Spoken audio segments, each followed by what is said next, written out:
Šodien ir apritējis vesels gads, kopš es katru mēnesi Kapitāla kodā portfolio investēju 100 eiro.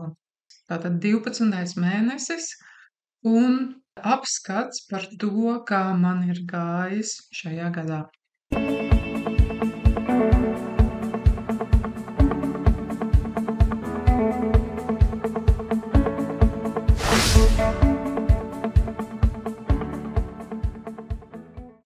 Dienas griezumā plusā, nedēļas griezumā plusā, mēneša griezumā plusā, gada griezumā plusā. Tātad manā līknē ir redzama nepārtraukta izaugsme. Šīs ir manas šī brīža pozīcijas.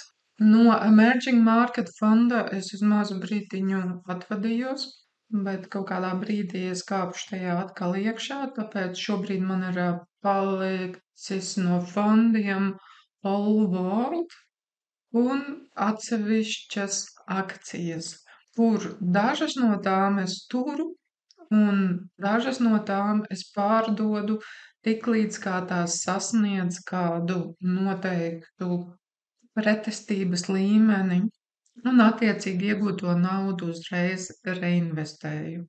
Šeit pie portfolio snieguma redzams, ka pēc Trade Republic datiem kāpums ir 14,22, jeb sākot no starta pieaugums ir 191,25 eiro.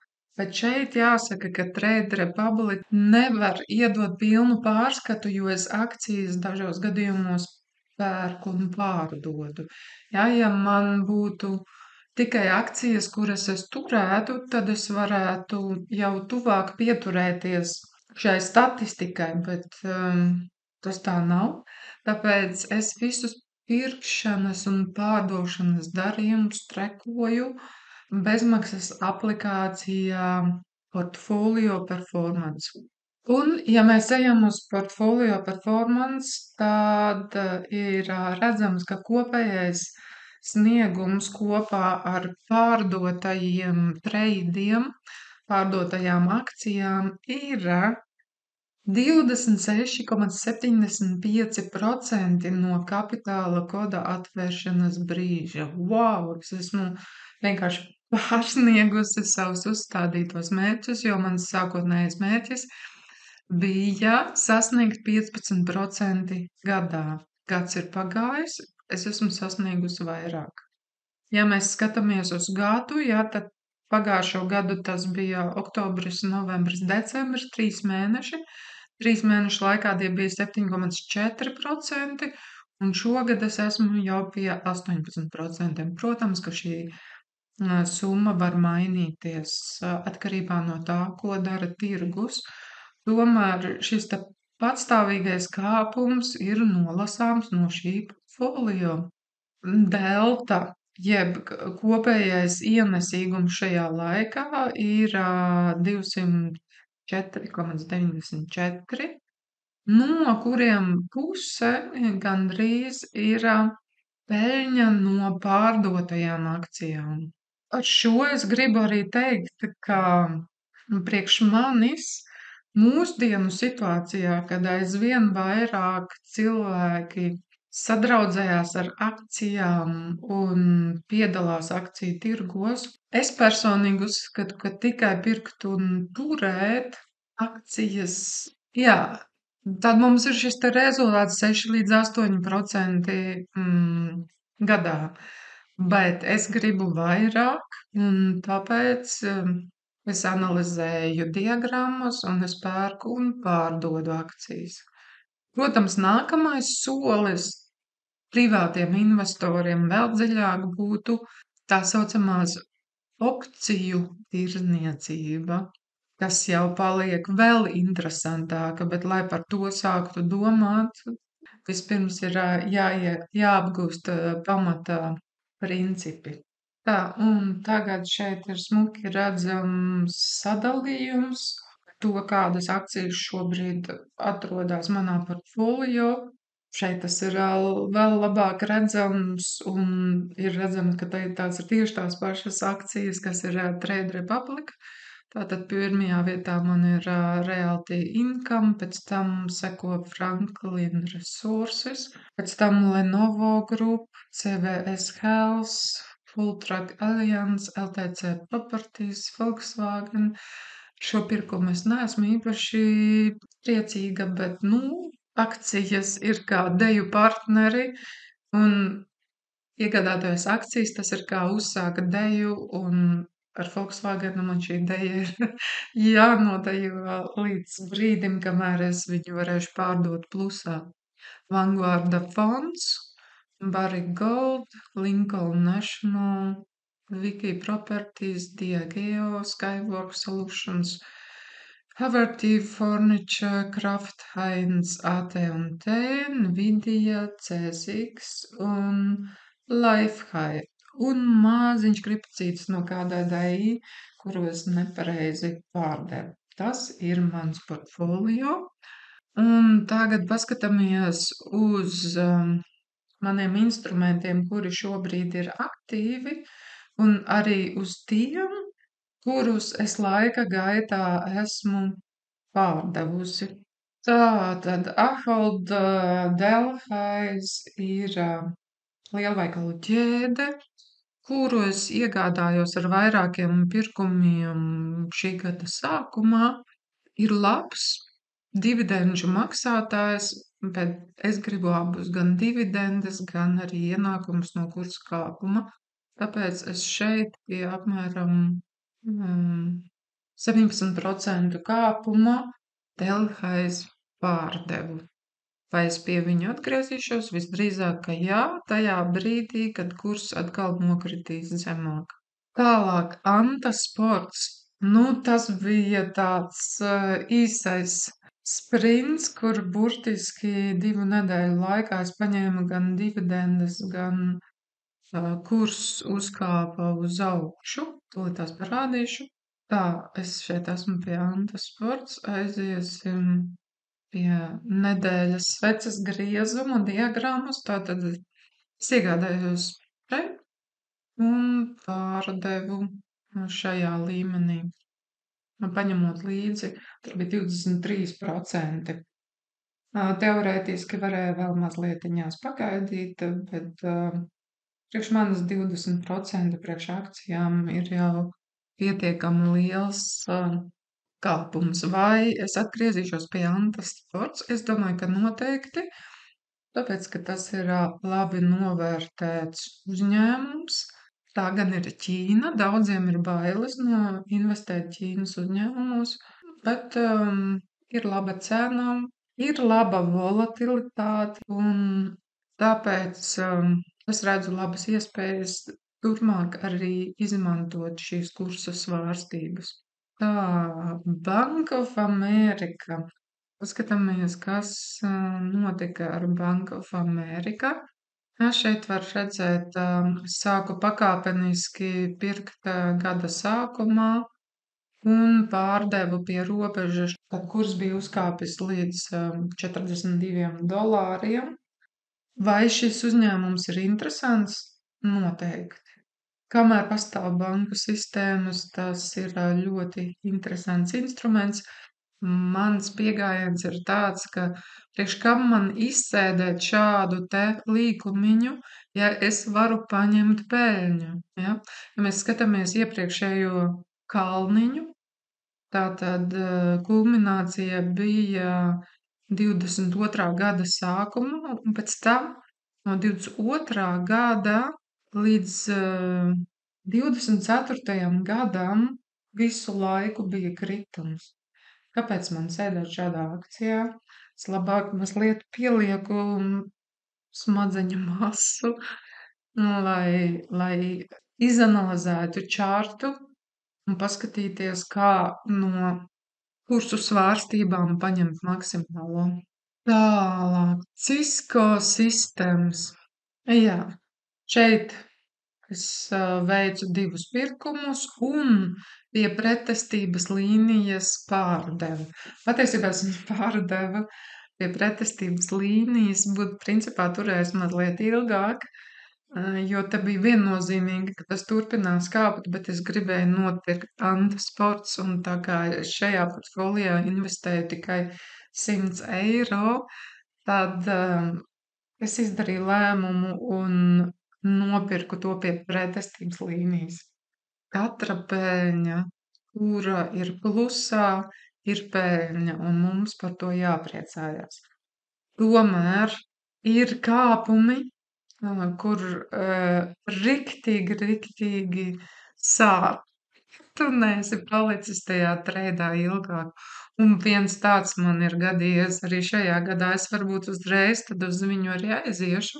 Un tas ir Pan American Silver. Tātad, ja es iekāpu šeit un paņēmu peļņu pašā sākumā, bet principā kurs turpināja kāpt un ir uzkāpis no mana iekāpšanas brīža pa 76%, un tas ir riktīgi tā boing un sāpīgi, ja, un tad tāds teiciens, ka es priecājos par to peļņu, kur es paņēmu, nu, ir tāds smieklīgs.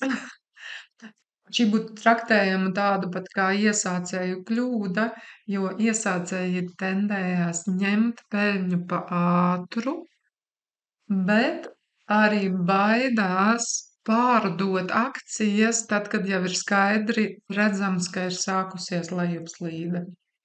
Jā, un to mēs varam tikai ar laiku praktizēt un iemācīties. Tomēr kā zaļā gaisma paliek tā, ka katrs treids, kurš ir plusā, jeb zaļajā zonā, ir papildus nopelnīta nauda. Tā, Coca-Cola arī bija pašā sākumā, un tur līdzīgi kā ar pārs, es iekāpu šajā brīdī un pārdevu pie pretestības līnijas, un Coca-Cola turpināja kāpt pa 17%. Nav tik sāpīgi kā ar pās, bet tomēr 17%, un Coca-Cola pieder pie labajiem dividendžu maksātājiem viennozīmīgi. Tālāk. Es šķīros no Ekarta un Cīglāra. Bet, protams, ne uz visiem laikiem. Tas pēc manām domām ir ļoti patīkams deju partneris. Tur pavisam īsā laikā uzkāpa kurs pa 34% šeit, ko es arī realizēju. Un principā es turpinu es apsvēru iespēju kaut kad tuvākajā laikā arī atkal iekāpt Ekarta un Cīglāra, jo viņu darbības sfēra man liekas interesanta, un arī analītiķi ir šo uzņēmumu ļoti labi novērtējuši. Tālāk mums ir Evergy. Evergy ir enerģijas sfēra un maksā labas dividendes, bet šeit ir redzami mani iekāpieni un līmenis, kurā es pārdevu visas akcijas. Kāpēc? Es principā šobrīd skatos vēl kādu citu stabilāku enerģijas uzņēmumu, jo pie Simply Wall Street sāka parādīties informācija, kas man sāka nepatikt, un šī iemesla dēļ es sagaidīju kāpumu un no Evergy šķīros vasaras sākumā. No šī uzņēmuma uz visiem laikiem. Tā, vēl man bija arī kāpums pa 20%. Es pati šo akciju nepirku. Man viņu piešķīra par to, ka kāds bija ieteicies caur manu ieteikuma saiti. Tur sanāca interesanti, es vēl saņēmu dividendes un nopārdevu viņu šajā punktā, tāpēc, ka es neredzēju skaidru signālu, ka pretestības līnija būtu pārauta. Tādāk Nike noteikti ir stabils uzņēmums, kur var izskatīt iespēju iekāpt atkārtoti. Tālāk vēl man bija Omega Healthcare, kuru es pārdevu. Un šeit arī es sagaidīju līdz pretestības līnijai un pārdevu, bet boing! Kurs aizgāja tālāk un ir uzgājis augšā pa 17%.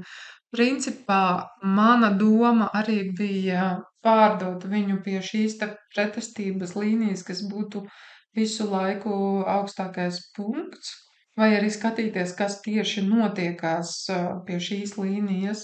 Bet, nu, jā, paņēmu peļņu par ātru.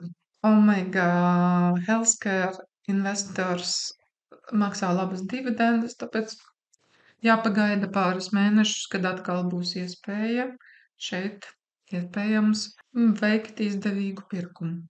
Ja bija uzņēmumi, kuriem es padejoju vienu īsu brīdi, tā kā dziesmā viņi dejoja vienu vasaru, un pēc tam zīlītes kliedz. Un pārējie, kas ir iezīmēti zaļā krāsā, vēl aizvien ir manā rīcībā. Šis ir kopējais portfolio pārskats par to, kāda ir attiecība starp manām investīcijām un peļņu. Ja, tātad pelēkais ir manas investīcijas, zilais ir peļņa, un šeit ir redzams, ka peļņa vienmēr ir manā portfolio šeit bijusi lielāka nekā investīcijas ar pieaugošu tendenci. Zaļais ir delta, tātad portfolio ienesīgums, un šeit ir redzams, kā attīstās dividendes, neskatoties uz manu pirkšanu, pārdošanu, ir akcijas, kuras es turu visu laiku, un tās man nes katru mēnesi dividendes, attiecīgi arī izmaksāto dividendžu skaits pieaug. Ir mana delta, kura nepārtraukti kāpj, jā, līdzīgi tai līknei, kas bija redzama Trade Republic. Šeit mēs jau runājām kopējā performance. Kā es pirmajos video jau teicu, lai mēs stātos pretī inflācijai, mums kā minimums vajadzētu sasniegt 1% pieauguma, es teiktu, realizēta pieauguma mēnesī. Un, kā mēs redzam, es tam smuki tuvojos un pat pārsniedzu, kas mani ļoti priecē, ja. Un, piemēram, ienākumi no treidiem, šī ir summa, ko man vairs neviens nevar atņemt, ja. Ienākumi no kursa kāpuma, ka kurs var uzkāpt, var šodien uzkāpt, rīt nokrīt, un tev vairs nekā nav no tava brīnišķīgā kursa kāpuma. Bet tāpēc man patīk, jā, paņemt līdzi peļņu no kursa kāpumiem un to reinvestēt, jo to man vairs neviens nevar atņemt. Ok, un šeit ir sākās tas pats interesantākais.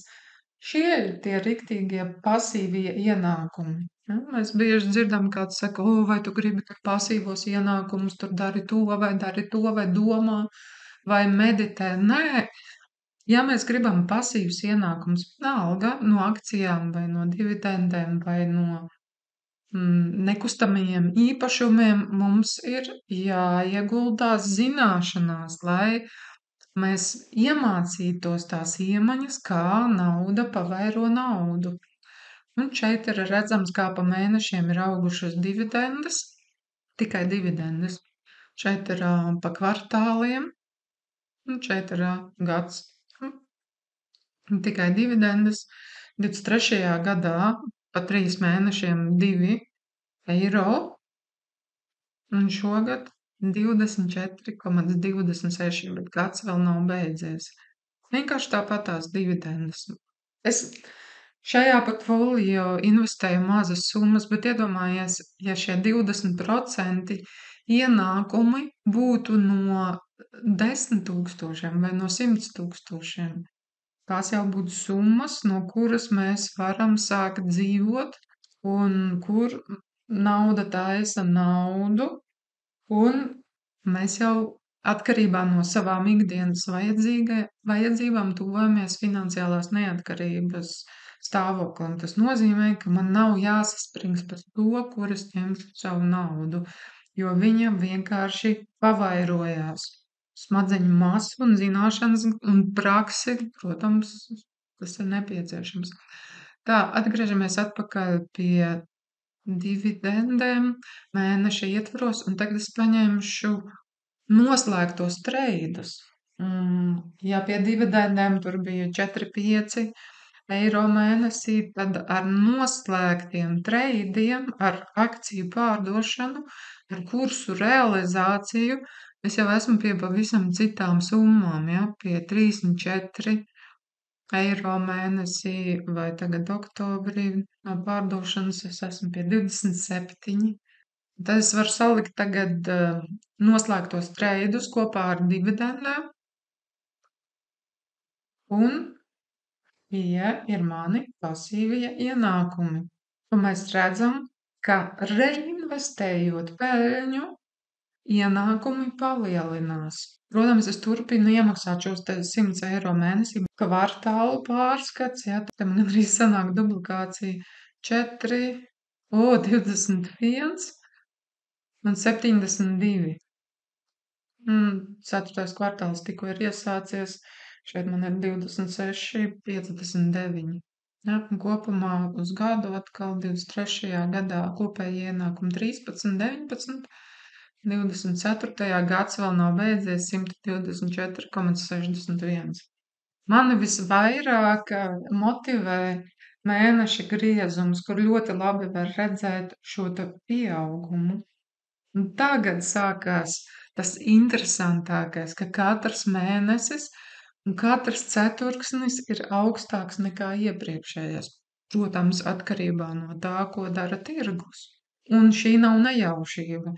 Šis arī nav naivums, ka es vienu mēnesi ielieku tirgu naudu, sagaidu kāpumu un pēc tam aizēju viņu notriec krogā vai nopērk kaut kādas šmotkas. Šī nauda tiek reinvestēta, lai viņa strādātu priekš manis. Un tas ir tik vienkārši.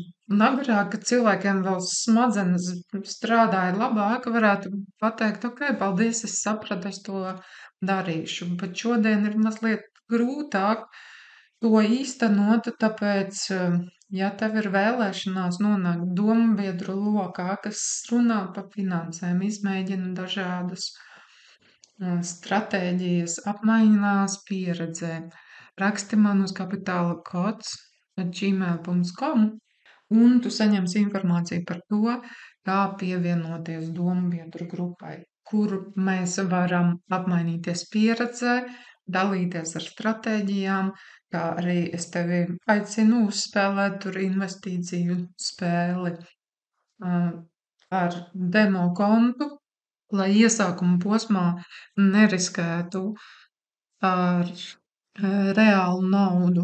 Jā. Šāds bija mans gads.